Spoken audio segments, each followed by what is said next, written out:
Donc on reprend Bezat Hashem, on est toujours dans Sabbat des Mishpatim.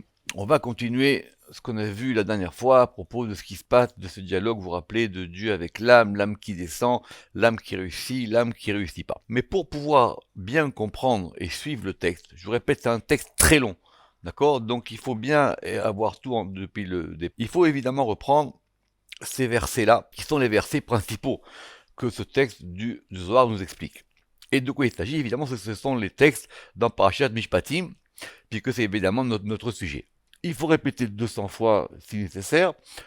On va interpréter les versets qui parlent dans Mishpatim d'une vente d'une personne qui a des problèmes et donc elle va être obligée de vendre à force de travail. Donc ça c'est le pshat et on va interpréter ça par rapport à l'âme. Et donc le sabbat des Mishpatim, notre personnage, il va maintenant couper, redécouper, analyser, reanalyser ces versets-là mot à mot depuis dans les moindres recoins et dans les moindres détails. Donc il faut que ces versets-là, donc je répète, on est en Exode 21, le verset 7, 8, 9, 10 et on verra même sur le 11. Et si un homme il vend sa fille pour Ama, il la vend pour servante. Elle ne sortira pas comme sortent les esclaves. D'accord? Une différence entre Ama c'est la servante, et Avadim, et au pluriel, les esclaves. Imra'a be'ene adonea. Et si elle est mauvaise aux yeux, be'ene, aux yeux de son maître, Asher l'eau. Vous vous rappelez Asher l'eau parce que l'eau. Et donc il y avait soit l'eau avec Aleph, soit l'eau avec Vav. Vous vous rappelez ça? L'eau Yeada. Alors ce verbe de cette expression de Yeada. Yeada, ici, ça veut dire assigner. Ça veut dire ici, ça veut dire presque la destinée. Ça veut dire avoir avec elle un lien particulier. Donc, Asher lo yada, soit l'eau avec Aleph, soit l'eau avec Vav. J'espère que tout ça c'est clair. Ve'evda le am nochri. Et il l'a. Alors, Ve'evda, normalement c'est il va la racheter, mais la traduction anglaise elle est peut-être meilleure. Il va la rédimer. Parce que dans rédimer, il y a aussi le fait de racheter et le fait de sauver. Ve'evda, les Am Nochri, à un peuple étranger, Lo Yimshol. Alors, Lo Yimshol, il ne dominera pas, ça veut dire il n'aura pas ce pouvoir. Les Mahora, de pouvoir la vendre. La vendre, les Mahora, il y a un Mapik, ça veut dire à elle. Bevigdoba, parce qu'il a trahi. Rappelez-vous que nous, on avait expliqué que Bevigdoba, c'était par rapport à son vêtement. Ve'im livno yadena. Et on retrouve ici la même racine. Yada Yadena. Et si maintenant Livno a son fils, il la destine, c'est-à-dire que lui, il veut pas l'épouser, mais il dit maintenant, je veux que ce soit mon fils qui le fasse. Kemishpat abanot yaasela, comme le jugement des filles, c'est-à-dire elle sera traitée comme une fille normale et non pas comme une servante. Yaasela, il fera pour elle. Si maintenant lui, il a acheté, il voulait l'épouser, maintenant lui, il veut pas, il peut pas faire n'importe quoi avec elle. Maintenant il dit bon, mais c'est pas grave, moi je veux pas, mais maintenant peut-être que mon fils il va vouloir l'épouser. Alors à ce moment-là, elle a toutes les prérogatives et les statuts d'une fille normale. Im acheret yikarlo. Retenez-le parce qu'on reviendra sur ça dans les cours qui arrivent. Im acheret yikarlo. Et si maintenant il prend une autre, donc il ne veut pas prendre celle-là, mais il en prend une autre. Alors, she'era kesuta ve'onata lo yigra. Alors ça, c'est très important. Vous vous rappelez qu'on l'avait déjà vu dans les Tikkun HaZohar. Ça veut dire que maintenant, il doit satisfaire à ses obligations en tant qu'époux. Et c'est de là qu'on apprend les obligations d'un homme vis-à-vis de sa femme. Vous vous rappelez dans le Tikkun HaZohar, d'accord? Alors, She'era, euh, alors en gros, ça désigne le fait qu'ils doivent la nourrir, le fait qu'ils doivent l'habiller et le fait qu'ils doivent en même temps l'honorer. Mais bon, c'est compliqué. She'era, Kesuta, Ve'onata, Loigra. Loigra, ça veut dire il ne diminuera pas. Gora'a, ça veut dire c'est le fait d'enlever. Ve'im shalosh ele. Et si ces trois-là, lo yase, il ne fait pas. Veyatsa chinam. Alors à ce moment-là, elle, comme lui n'a pas rempli ses obligations, Veyatsa Chinam, mais Yatsa c'est avec un et à la fin, donc c'est elle, et elle sortira Chinam de façon gratuite, En Kasef, ça veut dire il n'y a pas d'argent, ça veut dire qu'il n'y aura pas de compensation monétaire. Donc c'est très important d'avoir ces versets clairs pour qu'on puisse continuer. Alors, revenons à notre Zohar. Donc vous vous rappelez qu'on a dit que si maintenant cette âme-là, dans le Gilgoul avec le corps, ils arrivent tous les deux à avoir une entente et que tout se passe bien, alors à ce moment-là, c'était ça qu'on avait vu la dernière fois, Urdin dirtiv lo yada. Donc là maintenant, on va pouvoir appliquer le verset qui dit lo yada, elle sera assignée à lui. L'eau avec un vav. Parce que maintenant le corps et l'âme, ils ont donc une relation privilégiée. À tel point, vous rappelez-vous 2 lignes plus haut, à tel point que maintenant cette âme, on va lui donner un nom. Cette âme-là, elle sera un nom et elle sera dans le livre des noms des âmes. Rappelez-vous les questions annexes, on va pas revenir là-dessus. Donc maintenant, cette âme, elle va faire son ascension dans les mondes célestes, et cette âme et ce corps, ils se retrouveront lors de la résurrection des morts. On en était là à peu près. Maintenant, il faut revenir dans l'argumentation. Donc, le verset, il a dit Imra'a bene Adonea. Si maintenant elle est mauvaise aux yeux de son maître. Évidemment, on parle de l'âme ici, d'accord? À savoir que elle n'a pas. Ça s'est mal passé. Ça s'est mal passé. Ici, le Zohar, il voit que c'est plus effectivement la responsabilité de la personne, c'est-à-dire de l'être humain, le corps, qui lui n'a pas fait ce qu'il fallait faire avec cette âme-là. Donc, on avait dit que c'est ça le principe général du verset. Alors maintenant, le Zohar ici, le sabbat des Mishpatim, il a donc superposé 2 cas. Premier cas, ça se passe bien. Et donc si ça se passe bien, cette âme et ce corps, donc maintenant ils vont accéder à avoir un nom. C'est très important cette notion de nom de l'âme. L'âme maintenant elle a un nom. Et elle a le nom de cette personne-là. Et donc, l'Oyada, donc maintenant elle va être assignée à lui, à ce corps-là, à cette personne. Mais si maintenant ça se passe mal, Vechad Nafkat, Ra'a Bene Adonea. Mais si maintenant il se trouve que ça s'est mal passé. Donc elle, quand elle sort, c'est-à-dire quand cette âme-là, elle quitte ce corps et elle remonte en haut. Rappelez-vous que le Zohar ici, il nous dit pas forcément de quoi il s'agit. Donc ça peut être de certaines interprétations. Il y en a qui disent que ça peut se passer aussi au moment du sommeil, quand on dort la nuit, que l'âme elle s'en va, et donc ça s'est passé que l'âme, il y a un problème, ça s'est mal passé pendant la journée. Alors le Zohar va nous détailler ici que ça veut dire quoi? Ra'a be'ene Adonea, deka istava bechovin, parce que elle s'est rendue impure par les fautes. Les fautes de qui? Les fautes de l'homme. Mais l'âme, elle a une perméabilité, puisque vous vous rappelez qu'elle voulait pas descendre parce qu'elle a dit, moi je veux pas être affecté par ça. Oui, non, Dieu lui a dit non, mais quoi qu'il arrive, tu seras affecté. Maintenant, tu vis dans le monde terrestre. Dans le monde terrestre, tu peux t'agrandir, mais s'il se passe des choses mauvaises, tu peux aussi perdre. Donc elle, l'âme, elle est rendue impure. Comment une âme, elle est impure? Laissez la question de côté si vous voulez. Veim istava bechovin ou betinoufa des chataïn, et par la salissure des fautes. Alors, le problème, c'est qu'il y a 2 mots araméens distincts ici. Le premier, c'est chovin, et le deuxième, c'est chataïn. Alors, pas facile, parce que les deux, en gros, ici, ça désigne les fautes, mais si le Zohar a employé 2 mots différents, c'est qu'évidemment, il y a une question. Alors, qu'est-ce qui se passe? À ce moment-là, cheden, lo yada be'alef. Alors, à ce moment-là, non. Elle ne sera pas assignée à ce corps-là. C'est terminé. Ils ont terminé leur collaboration. Donc, comme on a vu la dernière fois, à savoir que ce corps-là, il est complètement perdu. Et même à Triatametim, il ne reviendra pas. Parce que pour qu'il puisse revenir lors de la résurrection des morts, il faut qu'il y ait une âme qui soit assignée à ce corps-là. Donc lui, il a perdu cette chose-là. Donc leur lien d'assignation, il est perdu. Qu'est-ce qui se passe pour l'âme? Est-ce qu'elle revient en Gilgoul? Est-ce qu'elle revient pas en Gilgoul? Est-ce qu'elle va au Gehinam, etc. On ne sait pas. Mais en tout cas, ils ont perdu leur rapport entre eux. Vehitavid ahu gufamina. Et donc ce corps est perdu pour elle. C'est perdu. C'est fini. C'est quelque chose qui a été perdu. Alors quelqu'un qui a été perdu, vous allez me dire, on peut peut-être le retrouver. En tout cas, ici, c'est perdu. Vehihi. Et elle, l'âme, la isdamenat legabe. Et donc, elle n'est pas assignée à lui, enfin, elle n'est pas invitée avec lui. C'est-à-dire, il n'y a plus de rapport entre eux. Mais, ça, ce cas-là, vous allez dire, on l'avait vu. Sauf que le Zohar ici, il rajoute, attention, il y a une exception. C'est ce qu'on va voir aujourd'hui. Bar, sauf, Aï, c'est-à-dire elle, l'âme, sauf celle, des mar'a itrae, que son maître a agréé. Alors, ça veut dire quoi?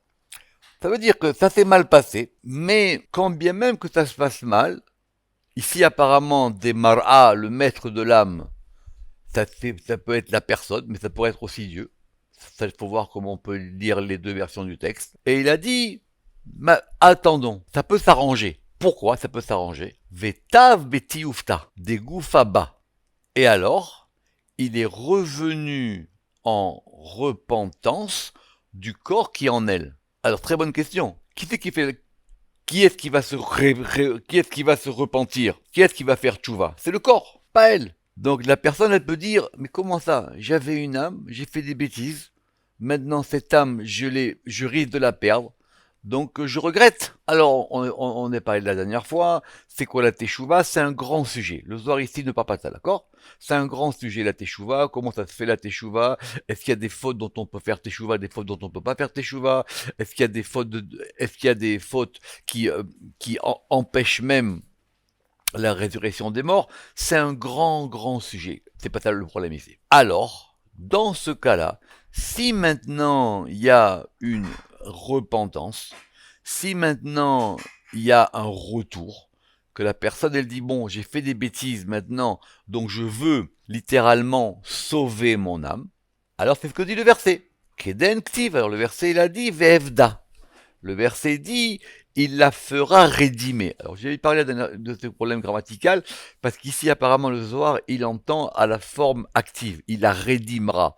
Mais VFDA c'est plus à la forme passive, il la fera rédimer. Donc ça veut dire quoi maintenant qu'il va littéralement rédimer, il va sauver son âme? Kema de ta mère, comme je vais te ramener dans un verset de Job. Et dans un verset de Job, en 33-28, on retrouve le même verbe. Fada nafsho, mais avor basharat. Donc le même verbe, fada. Ici c'est vraiment à la forme active. Donc il a rédimé, donc il faut employer le même verbe. Il a rédimé.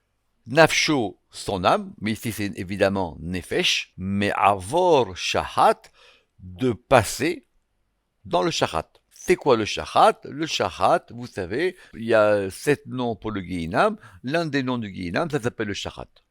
Donc il a sauvé son âme du Guéhinam. Donc normalement, cette personne, elle a fait des bêtises. L'âme, elle a été affectée. Et donc du coup, elle doit aller au Guéhinam. Il y a une petite question métaphysique quand même derrière. C'est que, pourquoi est-ce que c'est l'âme qui va au Guéhinam? C'est vrai que l'âme, elle a fauté par association avec la personne.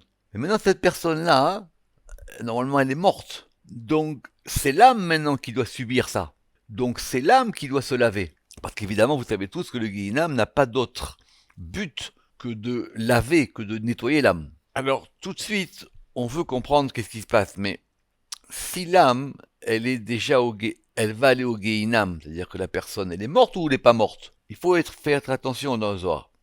Alors a priori, en fonction, on va dire, du bilan global, cette âme-là, elle aurait dû aller au Guéhinam. Mais maintenant, lui, il s'est repenti. Donc il a changé la donne. C'est ce que le Zohar ici va essayer de nous expliquer avec ces mots. Et c'est pas simple. C'est pour ça que la dernière fois, on avait dû relire le texte plusieurs fois. VFDA. Donc ça veut dire quoi maintenant qu'il va la rédimer ou il va la faire rédimer? Qui est-ce qui va rédimer?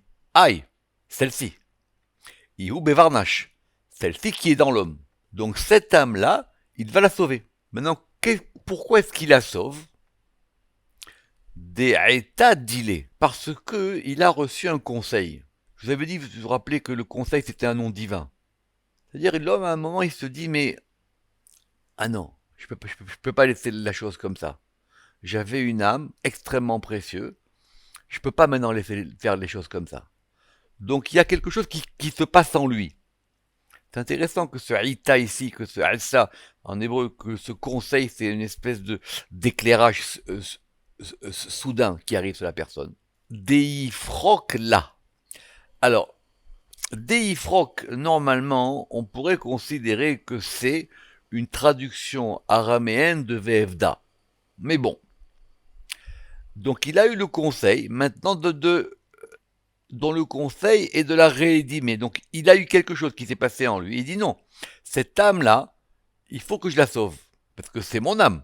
Veillez tov beti ufta. Et alors, il est revenu en repentance. Mais s'il fait teshuva, c'est pour l'âme. Alors évidemment, l'âme et lui sont liés. Mais le soir ici, vous voyez bien qu'il distingue les deux. Veillez tov beti ufta. Maintenant, uli trin sitrin kama kucha berichu. Et maintenant, le Saint béni soit-il, il dit aux deux côtés. Les commentateurs, ils sont pas tous d'accord, et c'est normal, sur ce que ça veut dire quoi, les deux côtés. Mais maintenant, ce qui est intéressant, c'est la suite. Nous, on avait pensé que c'était l'homme qui l'a racheté. Mais maintenant, dans le verset, quand il y a marqué là-bas VFDA, qui c'est qui parle? C'est la Torah. Donc c'est Dieu. Donc comme si ce VFDA, il la rachètera, c'est Dieu qui parle. Dieu, il dit, il y a une possibilité. Il y a un rachat qui est possible. Et aux deux côtés. Alors c'est quoi les deux côtés? Alors j'ai lu plusieurs commentateurs, on va pas tous les faire aujourd'hui. Il y en a qui disent que les deux côtés, c'est qu'il parle à la fois à l'âme et au corps. L'âme, il la rachète. Ça veut dire quoi? L'âme, il la rachète, ça veut dire quoi? Il lui dit, ben toi, je te sors du Gehinam, ou avant que tu n'y rentres, on va voir, je t'enlève de là-bas. Et deuxièmement, par rapport au corps. Tu sais quoi? Toi, t'es pas perdu. Donc toi aussi maintenant, je te rachète. VFDA, et donc maintenant, et il l'a rédimé, il l'a racheté, grâce à la Teshuvah. Donc la Teshuvah fait que maintenant, cette âme et cette personne-là, par voie de conséquence, les deux ils sont rachetés. Les bâtards des Tav Beti Ufta. Et donc après qu'il se soit repenti, c'est pas l'âme, après qu'il se soit repenti, Pada là, et vous voyez bien ici que Pada c'est l'araméen de Fada, alors que Yifrok ici c'était pas la même chose. Pada là, il la rédime, il la rachète, il la sauve, mais Orcha de Gehinam, de la voie du Gehinam. Ça veut dire quoi cette voie du Gehinam? Ça veut dire elle est pas encore au Gehinam. Parce que maintenant faire sortir une âme du Gehinam c'est encore une autre histoire. On parle pas de ça ici. Mais elle est sur le chemin du Gehinam. J'ai vu que Rabbi Yehuda Ftaya dans le Yain à Rekar, il dit que ça veut dire que vraiment elle est sur le point d'y rentrer. D'accord? Elle est sur le point d'y rentrer, et à ce moment-là, tout de suite, on la sort de là-bas. Tu sais quoi? Fais demi-tour. Revenons toujours à notre verset. Que dit la suite? Si maintenant, comme on a dit que Imra Bene Adonea et qu'on a dit que Lo Yada avec le Vav ou avec le Aleph, que dit la suite du verset? Les Am Nochri Lo Imshol et Mochra.